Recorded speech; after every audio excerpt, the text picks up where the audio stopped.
오늘 소개해드릴 책은 유발 하라리의 사피엔스. 이름이 워낙 특이해서 저는 연예인인가 했어요. 이스라엘 사람이고요.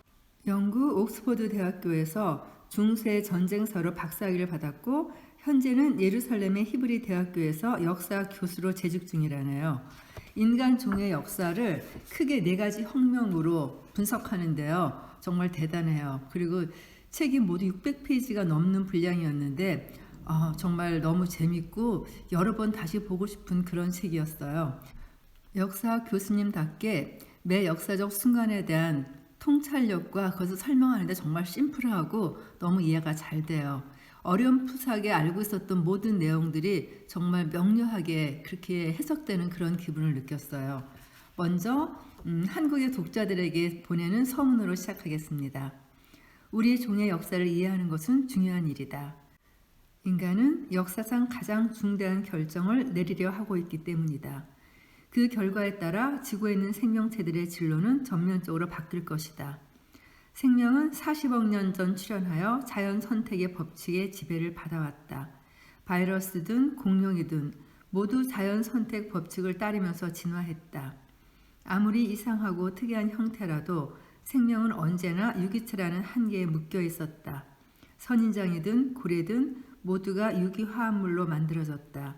이제 인간은 과학을 통해 자연 선택을 지적 설계로 대체하고 유기체가 아닌 생명을 만들기 시작할지 모른다. 과학은 자연 선택으로 빚어진 유기적 생명의 시대를 지적 설계에 의해 빚어진 비유기적 생명의 시대로 대체하는 중이다. 특히 오늘날의 과학은 우리에게 스스로의 몸과 마음을 재설계할 수단을 제공하기 시작했다. 역사 과정 동안 수많은 경제적, 사회적, 정치적 혁명이 존재했지만 인간 그 자체는 변하지 않았다. 우리는 신라 시대나 고대 이집트 시대의 선조들과 여전히 동일한 몸과 마음을 지니고 있다. 하지만 앞으로 사회와 경제뿐 아니라 우리의 몸과 마음도 유전공학, 나노기술, 뇌기계 인터페이스에 의해 완전히 바뀔 것이다. 몸과 마음은 21세기 경제의 주요한 생산물이 될 것이다. 심지어 죽음조차 완전히 달라질 가능성이 있다. 역사 과정을 통틀어 죽음은 언제나 형이상학적 현상으로 인식되었다. 우리가 죽는 것은 신이, 우주가, 대자연이 그렇게 규정했기 때문이다. 그러므로 죽음을 혹시라도 물리칠 수 있는 것은 오직 그리스도 재림 같은 모종의 거대한 형이상학적 몸짓뿐이라고 사람들은 믿게 되었다. 하지만 최근 우리는 죽음이 기술적인 문제라고 재정의하였다. 매우 복잡한 문제이긴 하지만 기술적인 문제라는 점에는 변함이 없다. 과학은 모든 기술적 문제에 모종의 기술적 해결책이 있다고 믿는다. 이제 우리는 죽음을 극복하기 위해 예수나 부처를 기다릴 필요가 없다. 전통적으로 죽음은 사제와 신학자의 전공이었지만 오늘날 이 분야를 공학자들이 넘겨받았고 실험실의 괴짜 연구자 2명이 이를 해결해낼 수도 있다. 2년 전 구글은 캘리코라는 자회사를 설립했는데 그 회사의 목표는 죽음이라는 문제를 해결하는 것이다. 이런 기술적 혁신은 거대하고 새로운 기회이기도 하지만 새로운 위험을 낳을 수도 있다. 이를 낙관하거나 비관하는 것은 의미가 없다. 우리는 현실주의자가 되어 이런 일이 실제로 일어나고 있다는 사실을 이해해야 한다. 이것은 과학이지 공상과학소설이 아니다.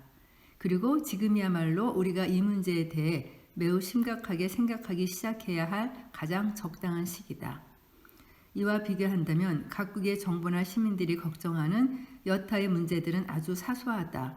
물론 글로벌 경제 위기, 테러 단체, 이슬람 국가 IS, 남중국해의 긴장 등은 매우 중요한 문제이긴 하지만 그 중요성은 인간 광활하는 문제와 비교하면 세 발의 피다. 생명의 미래에 관한 우리의 결정은 지금껏 시장의 맹목적인 힘과 덧없는 유행이 좌우해왔다. 우리는 무모한 소비에 열중한 나머지 우리 행성의 많은 부분을 파괴하고 있다. 각국 정부가 다음 선거보다 더 먼 미래를 내다보는 일이 드문 상황에서 말이다. 나는 이 책이 독자 스스로 우리는 누구인가, 어디에서 왔는가, 어떻게 해서 이처럼 막대한 힘을 얻게 되었는가를 이해하는 데 도움이 되기를 소망한다.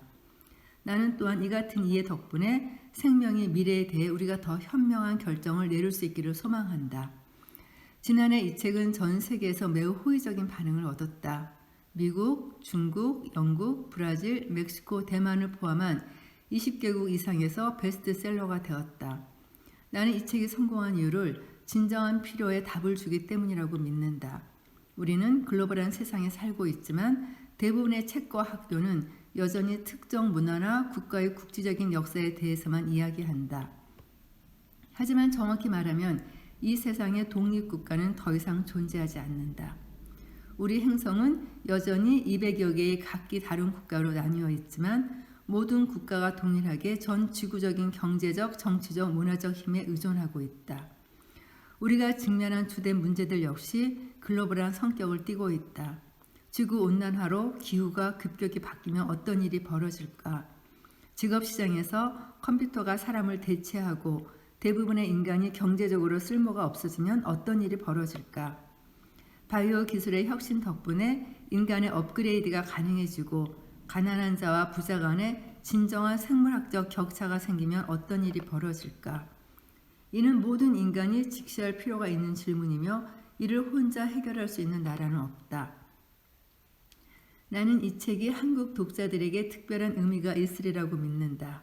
한국은 다른 어느 지역보다 오늘날 우리가 직면한 딜레마를 더욱 압축해서 보여주는 곳이기 때문이다. 한 세기 안에서 파괴적인 전쟁과 식민 지배를 모두 겪었고 매우 짧은 기간 만에 저개발 전통 사회에서 선진 경제 국가이자 세계에서 가장 앞선 기술력을 가진 나라 중 하나로 성장했다. 게다가 오늘날 정보기술과 바이오기술 분야의 혁명을 선도하는 중이다. 덕분에 한국인들은 첨단 기술의 전도 유명함과 더불어 위험도 두 배로 많이 느끼고 있다. GDP와 생활 수준이 극적으로 올라가는 동안 자살률도 치솟았다. 그래서 오늘날 한국은 선진국 중 최고, 세계 전체를 보아도 가장 높은 수준에 육박하는 자살률을 기록하고 있다. 한국은 행복도에 대한 조사에서도 멕시코, 콜롬비아, 태국 등 경제적으로 더 어려운 나라보다 뒤처져 있다. 이는 가장 널리 통용되는 역사 법칙의 어두운 한 단면을 보여준다. 말하자면 인간은 권력을 획득하는 데는 매우 능하지만 권력을 행복으로 전환하는 데는 그리 능하지 못하다는 것이다. 한국이 가르쳐주는 것이 하나 더 있다. 기술은 이야기의 절반에 불과하고 마침내 사람들이 기술로 무엇을 할 것인지에 따라 모든 것이 결정된다는 사실이다. 지난 1945년 한반도 남쪽과 북쪽의 사람들이 사용할 수 있었던 기술은 정확히 똑같았다. 하지만 오늘날 남북한의 기술 격차는 세계에서 가장 크다.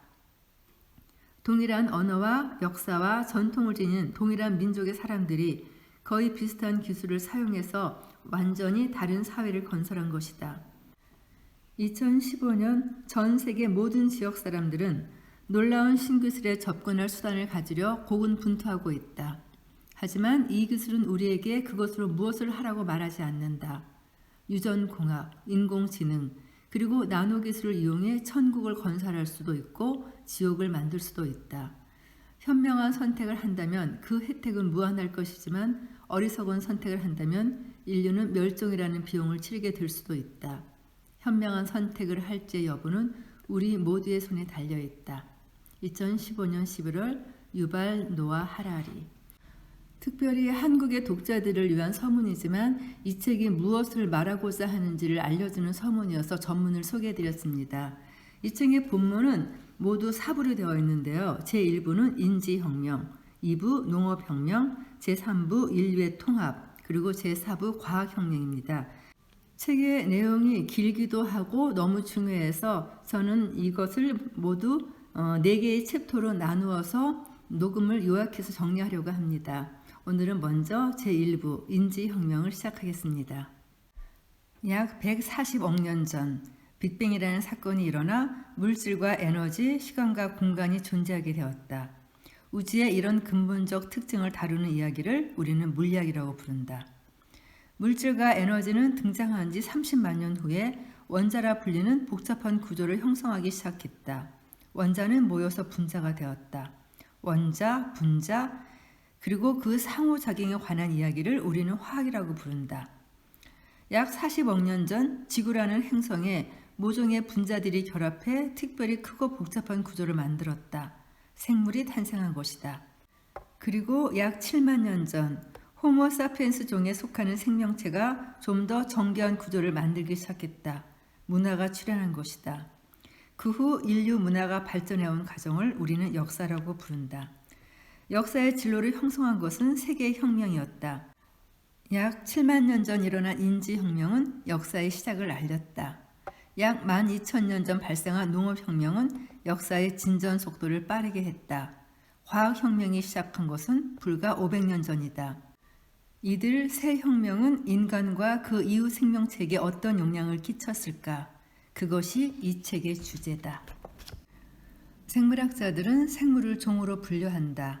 동물을 같은 종으로 구분하는 기준은 간단하다. 서로 교배를 하는 경향이 있고 그래서 번식 가능한 후손을 낳으면 된다. 같은 조상에서 진화한 각기 다른 종들을 묶어서 속이라 부른다. 사자와 호랑이, 표범과 제규어는 표범 속에 속하는 각기 다른 종이다. 호모 사피엔스도 마찬가지로 하나의 과에 속한다. 우리는 거대 영장류라는 과의 한 일원이다. 현생 종들 중 우리와 가까운 친척으로는 침팬지, 고릴라, 오랑우탄이 있고 가장 가까운 것은 침팬지다. 그러니까 불과 600만 년 전 단 한 마리의 암컷 유인원이 딸 둘을 낳았다. 이 중 한 마리는 모든 침팬지의 조상이, 다른 한 마리는 우리 종의 할머니가 되었다. 그리고 지난 1만 년간 우리 종은 지구상의 유일한 인간 종이었기 때문에 우리는 스스로를 유일한 인류라고 생각하는 데 익숙해져 있다. 하지만 인간, 휴먼이란 말의 진정한 의미는 호모 속에 속하는 동물이고 호모 속에는 사피엔스 외에도 여타의 종이 많이 존재한다. 특히 이 책에서 나는 호모 사피엔스 중의 이론들을 지칭하는 표현으로 사피엔스라는 용어를 주로 사용하겠고 인류란 표현은 호모 속에 속하는 현존하는 모든 종을 지칭하는 의미로 쓰겠다. 따라서 인류에는 호모 루돌펜시스, 호모 에렉투스, 호모 네안데르탈렌시스 등 많은 종이 존재한다. 사람들이 흔히 범하는 오류 중 하나는 이들 종을 단일 계보라고 생각하는 것이다. 예를 들어 에르가스터가 에렉투스를 낳고 에렉투스가 네안데르탈린을 낳고 네안데르탈린이 진화해 우리 종이 되었다는 식이다. 이런 직선 모델은 오해를 일으킨다. 어느 시기를 보든 당시 지구에 살고 있던 인류는 한 종밖에 없었으며 모든 오래된 종들은 우리의 오래된 선조들이라는 오해 말이다. 사실은 이렇다. 200만 년 전부터 약 1만 년 전까지 지구에는 다양한 인간종이 동시에 살았다. 오늘날에도 불곰, 흑곰, 북극곰 등 수많은 종류의 곰들이 살고 있지 않은가. 한때 지구에는 적어도 6종의 인간이 살고 있었다. 여기에서 이상한 점은 옛날에 여러 종이 살았다는 사실이 아니라 오히려 지금 딱 한 종만 있다는 사실이다. 이 사실이 이 책을 이끌어가는 가장 중요한 단서가 되는 것 같아요. 계속 이어가겠습니다. 인간의 여러 종은 차이도 많지만 공통점도 많다. 우선 인간은 다른 동물에 비해 뇌가 이해적으로 크다. 그러나 뇌가 커지면서 인간은 두 가지 대가를 지불했다. 첫째, 식량을 찾아다니는 데 많은 시간을 썼다. 둘째, 근육이 퇴화했다. 오늘날 커다란 뇌는 좋은 성과를 올리고 있고 덕분에 우리는 자동차와 총도 만들 수 있다. 하지만 고대 시대 커다란 뇌는 자원을 고갈시키는 밑빠진 독이었다. 호모 사피엔스의 뇌는 몸무게의 2~3%를 차지할 뿐이지만 뇌가 소모하는 에너지는 신체가 휴식 상태일 때 전체의 25%나 된다. 반면에 다른 유인원의 뇌가 소모하는 에너지는 신체가 휴식 상태일 때 전체의 8%에 불과하다. 인간의 또 다른 이례적 특징은 직립보행이다. 대초원에서 똑바로 서면 사냥감이나 적을 찾기가 쉬워진다. 그리고 이동에 쓰이지 않게 된 팔은 다른 용도, 예컨대 돌을 던지거나 신호를 보내는 데 사용할 수 있다. 팔이 할 수 있는 일이 늘어날수록 그 주인이 성공할 가능성이 커지므로 진화의 압력에 따라 우리는 손바닥과 손가락에 신경이 집중되고 섬세한 근육이 자리 잡게끔 진화하였다. 그리고 그 결과 손으로 매우 복잡한 업무를 수행할 능력을 갖추었고 특히 복잡한 도구를 만들고 쓸 수 있게 되었다. 그리고 대부분의 포유동물과는 달리 인간은 용광로에서 막 꺼낸 녹은 유리덩어리 같은 상태로 자궁에서 나온다. 놀라울 정도로 다양하게 가공이 가능하다는 말이다. 우리가 아이를 교육시켜 기독교인이나 불교도로 자본주의자나 사회주의자로도 만들 수 있는 것은 이 때문이다. 따라서 우리는 이렇게 가정한다. 뇌가 크고 도구를 사용하며 학습 능력이 뛰어나고 복잡한 사회적 구조를 갖추면 크게 유리할 것이다. 인간은 분명 이런 특징 덕분에 지구에서 가장 강력한 동물이 된 것으로 보인다. 그러나 먹이사슬에서 호모 속이 차지하는 위치는 극히 최근까지도 확고하게 중간이었다. 그러나 불과 10만 년 전 호모 사피엔스가 출현하면서 인간이 먹이사슬의 정점으로 뛰어오른다. 먹이사슬의 최정점으로 올라서는 핵심 단계는 불을 길들인 것이었다. 인간은 불을 길들임으로써 무한한 잠재력을 통제할 수 있게 되었다. 잠시 앞에서 얘기했던 중요한 단서를 다시 한번 상기시켜 주겠다. 지난 1만 년간 호모 사피엔스는 유일한 인간 종이었다. 사피엔스 탓이든 아니든 사피엔스가 새로운 지역에 도착하자마자 그곳의 토착 인구가 멸종했다는 것은 사실이다. 왜 사피엔스만이 그렇게 생태적으로 전혀 다른 오지의 서식지에서 그처럼 빠르게 정착할 수 있었을까? 가장 그럴싸한 해답은 호모 사피엔스가 세상을 정복한 것은 다른 무엇보다도 우리에게만 있는 고유한 언어 덕분이었다. 이 언어가 바로 인지혁명을 가능하게 해주는 도구죠. 인지혁명이란 약 7만 년 전부터 3만 년 전 사이에 출현한 새로운 사고방식과 의사소통 방식을 말한다. 무엇이 이것을 촉발했을까? 가장 많은 사람이 믿는 이론은 우연히 일어난 유전자 돌연변이가 사피엔스의 뇌의 내부 배선을 바꿨다는 것이다. 그 덕분에 전에 없던 방식으로 생각할 수 있게 되었고 완전히 새로운 유형의 언어를 사용해서 의사소통을 할 수 있게 되었다는 것이다. 그리고 우리가 아는 한 그것은 순수한 우연의 산물이었다. 새로운 사피엔스의 언어에 어떤 특별한 점이 있었기에 사피엔스는 세계를 정복할 수 있었을까? 그것은 최초의 의사소통 체계는 아니었다. 모든 동물은 의사소통을 한다. 벌이나 개미 같은 곤충도 먹을 것이 있는 위치를 서로에게 알려준다. 그것은 목소리를 이용한 최초의 의사소통 체계가 아니었다. 우리는 제한된 개수의 소리와 기호를 연결해 각기 다른 의미를 가진 무한한 개수의 문장을 만들 수 있다. 이를 통해 우리 주위 세계에 대한 막대한 양의 정보를 받아들이고 저장하며 소통할 수 있다. 좀 더 예를 들어 설명하자면 원숭이도 동료들에게 조심해 사자야 라고 외칠 수 있지만 현대 여성은 친구에게 이렇게 말할 수 있다. 오늘 아침 강이 굽어지는 곳 부근에서 한 무리의 들소를 쫓는 사자 한 마리를 보았어. 이어서 그녀는 정확한 위치와 그곳까지 가는 여러 길들까지 묘사할 수 있다. 이어서 우리의 언어가 특별한 두 번째 점은 세상에 대한 정보를 공유하는 수단으로서의 기능이다. 하지만 여기서 전달할 가장 중요한 정보는 사자나 들소에 대한 것이 아니라 사람에 대한 것이다. 호모 사피엔스는 무엇보다 사회적 동물이다. 사회적 협력은 우리의 생존과 번식의 핵심적 역할을 한다. 그리고 우리 언어의 진정한 특이성은 사람이나 사자에 대한 정보를 전달하는 능력에 그치는 것이 아니라 그보다는 전혀 존재하지 않은 것에 대한 정보를 전달하는 능력이 있다. 예를 들어서 조심해 사자라고 말할 수 있었다면 인지혁명 덕분에 호모 사피엔스는 사자는 우리 종족의 수호령이다 라고 허구를 말할 수 있는 능력이 생긴 것이다. 이것이 사피엔스가 사용한 언어의 가장 독특한 측면이다.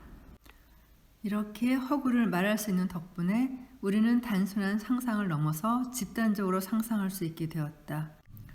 덕분에 사피엔스는 많은 숫자가 모여 유연하게 협력하는 유례없는 능력을 가질 수 있게 되었죠. 사피엔스가 발명한 가상의 실제의 엄청난 다양성, 그리고 그것이 유발하는 행동 패턴의 다양성은 우리가 문화라고 부르는 것의 주된 요소가 되었다. 일단 등장한 문화는 끊임없이 변화 발전했으며 그 멈출 수 없는 변화를 우리는 역사라고 부른다. 그러므로 인지혁명이란 역사가 생물학에서 독립을 선언한 지점이었다. 인지혁명 이전의 모든 인간종의 행위는 생물학의 영역에 속했지만 인지혁명 이후에는 생물학 이론이 아니라 역사적 서사가 호모사피엔스의 발달을 설명하는 1차적 수단이 되었다. 기독교나 프랑스 혁명의 부상을 이해하려면 유전자와 호르몬과 생물의 상호작용을 이해하는 것만으로는 충분치 않다.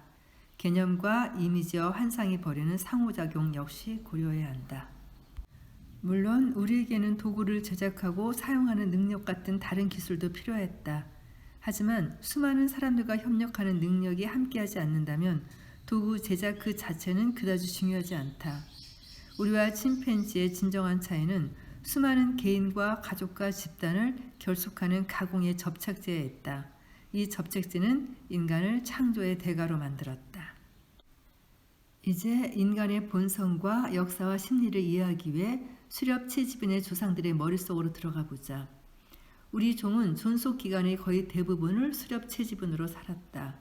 물론 지난 200년간 도시 노동자나 사무직 직원으로서 일용할 양식을 얻은 사피엔스의 숫자는 지속적으로 늘어났고 이에 앞선 1만 년 동안 대부분의 사피엔스는 농부와 목축인으로 살았다.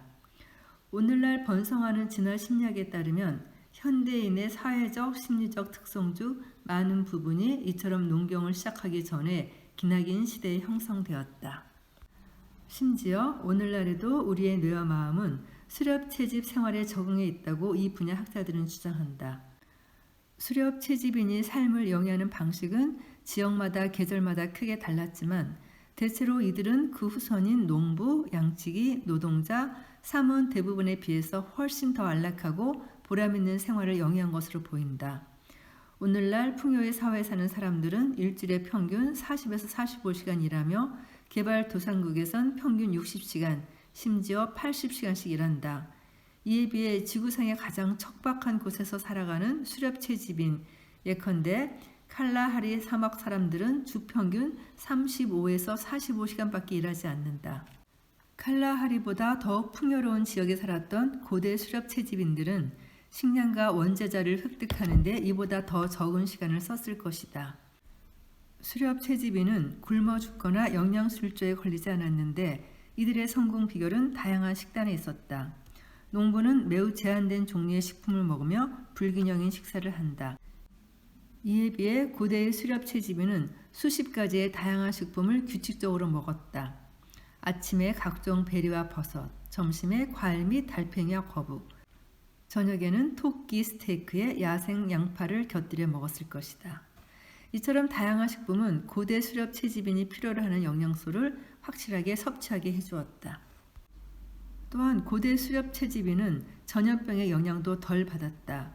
농경 및 산업 사회를 휩쓴 대부분의 전염병은 가축이 된 동물의 기원을 두고 있으며 이것이 사람에게 전파된 것은 농업혁명 이후부터다. 게다가 수렵 채집인들은 떠들며 생활했고 무리도 소규모여서 전염병이 널리 퍼질 수 없었다. 건강에 유익한 음식을 다양하게 먹고 주당 일하는 시간도 상대적으로 짧으며 전염병도 드물었으니 이를 두고 많은 전문가는 농경 이전 수렵 채집 사회를 최초의 풍요 사회라고 불렀다. 그러나 우리가 고대 수렵 채집인들의 생활이 어떠했는지를 전체적으로 재구성하는 것은 어렵고 특정한 사건을 복원하는 것은 불가능한 수준이다.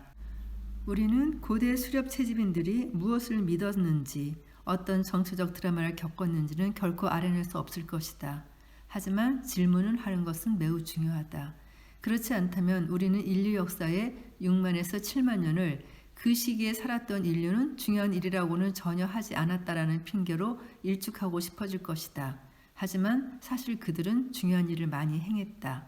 특히 그들은 대부분의 사람들이 인식하는 것보다 주변 세계를 크게 바꿔놓았다. 이어지는 다음 내용은 최초의 농촌 마을이 생기기 훨씬 전에 수렵 채집인이 우리 행성의 생태계를 얼마나 철저하게 바꿔놓았는지를 볼 것이다. 이야기를 지어내 말할 줄 아는 사피엔스에 방랑하는 무리들은 동물계가 이제껏 만들어낸 것 중 가장 중요하고 가장 파괴적인 힘을 가지고 있었다. 인지혁명 이전의 인간종은 모두가 아프로아시아 6개에서 살았다. 여기서 6개는 아프리카와 아시아가 합쳐진 고대륙을 말하는 거라네요. 물론 가까운 거리의 섬 몇 곳은 헤엄을 치거나 급조한 뗏목을 타고 건너가서 정착하기도 했다. 바다라는 장벽은 인간만 가로막은 것이 아니다. 앞으로 아시아 육지에 살던 동식물 중 많은 종이 외부 세계로 나아가지 못했고 그 결과 호주나 마다가스카르 같은 먼 곳의 생물들은 고립된 상태로 수백만 년에 걸쳐 진화하여 형태나 성질이 멀리 아프로아시아 친척들과는 아주 달라지게 되었다. 지구라는 행성은 각기 구별되는 여러 생태계로 나뉘어 있었고 구역마다 각자 독특한 동식물이 살고 있었다. 바야흐로 호모사피엔스는 이 같은 생물학적 풍요로움에 종말을 가져올 참이었다. 최초의 수렵 채집인이 호주 해안에 발을 딩인 순간은 호모사피엔스가 먹이 사슬의 최상층부로 올라가고 이후 40억 년 동안 지구 생명의 역사에서 가장 치명적인 종이 된 순간이었다. 호주 해안 모래밭에 찍힌 인간의 척 발자국은 곧바로 파도에 씻겨버렸다. 하지만 침입자들은 내륙으로 진격하면서 결코 지울 수 없는 발자국을 남겼다. 그리고 그 과정에서 이들은 몸무게가 200kg의 키 2m인 캥거루, 대륙에서 몸집이 가장 큰 포식자였던 호랑이만한 유대류, 이 유대류는 캥거루처럼 주머니가 있다고 설명이 붙어 있네요. 그리고 사자 등 생전 처음 보는 존재들로 가득한 이상한 세상을 만났다. 몸집이 너무 커서 귀엽거나 깜찍한 거는 거리가 먼 코알라들이 나무 위에서 바스락거렸고 타조 2배 크기의 날지 못하는 새들이 초원을 달리고 있었다. 그리고 이로부터 몇천 년 지나지 않아 대형 동물은 사실상 모두 사라졌다. 호주 전체 생태계의 먹이사슬이 붕괴되고 재조정되었다. 이 모든 것이 호모사피엔스의 탓이었을까? 일부 학자들은 기후변화에 책임을 돌리고 싶어 한다. 그러나 약 4만 5천 년 전에 소위 기후변화에 조금의 타격도 입지 않았던 뉴질랜드의 대형 동물군이 인류가 그곳에 발을 들이자마자 치명적인 피해를 입었다는 것은 어떻게 설명할 수 있을까? 북극의 랭겔섬의 매머드도 이와 유사한 운명을 맞았다. 매머드는 지난 수백만 년간 북반부 대부분에서 번성했지만 호모사피엔스가 처음에는 유라시아로 다음에는 북미로 퍼져나가자 계속 후퇴했다. 1만 년 전이 되자 랭겔섬을 비롯한 북극해의 외딴 섬 몇 곳을 제외하고는 지구상에서 매머드를 단 한 마리도 찾을 수 없게 되었다. 랭겔섬의 매머드는 몇천 년간 더 번성하다가 약 4천 년 전 갑자기 사라졌다. 인간이 섬에 처음 도착한 바로 그 시기의 말이다. 그리고 이런 일들은 아메리카에서도 일어났다. 사피엔스의 미 대륙 정책 과정은 평화롭지 않았는데 사피엔스가 지나간 자리에는 희생자들의 흔적이 길게 남았다. 14,000년 전 미 대륙의 동물군은 지금보다 훨씬 더 풍요로웠다. 무시무시한 검치 고양이, 무게가 8톤이고 키가 6m에 이르는 거대한 땅늘보, 남미에는 이보다 더욱 이국적이고 기묘한 대형 포유류, 파충류, 조리가 살고 있었다. 미 대륙은 진화의 거대한 실험실로서 아프리카와 아시아에는 알려지지 않은 동식물이 진화하고 번성한 곳이었다. 하지만 이제는 아니다.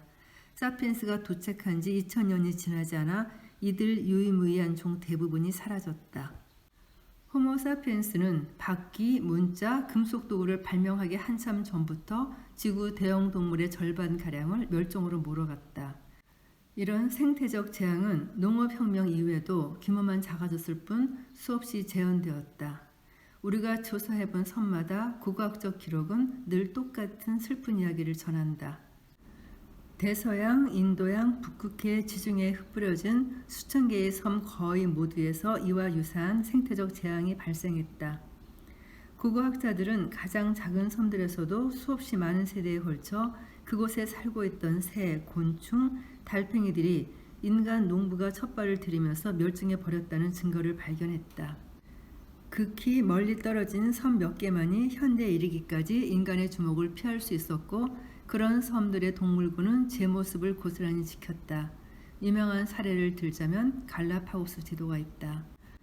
이 장의 내용을 요약하자면 수렵 채집은의 확산과 함께 벌어졌던 멸종의 제1의 물결 다음에는 농부들의 확산과 함께 벌어졌던 멸종의 제2의 물결이 왔고 이 사실은 오늘날 산업활동이 일으키고 있는 멸종의 제3의 물결에 대한 중요한 관점을 제공한다.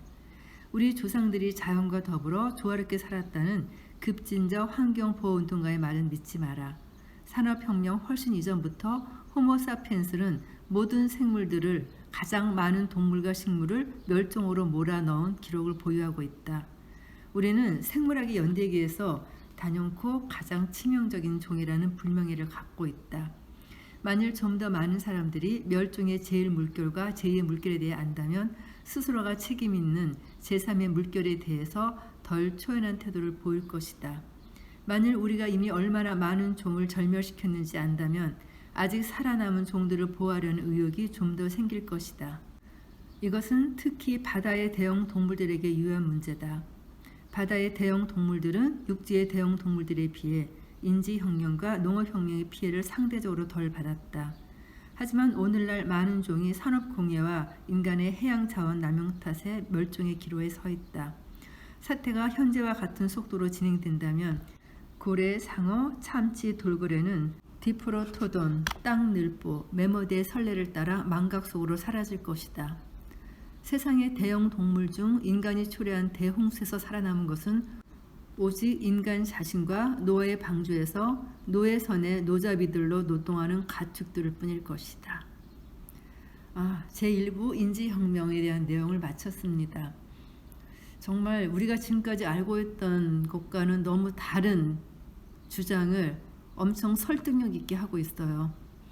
이어지는 2부 다음 시간에 농업혁명으로 이어가겠습니다. 감사합니다.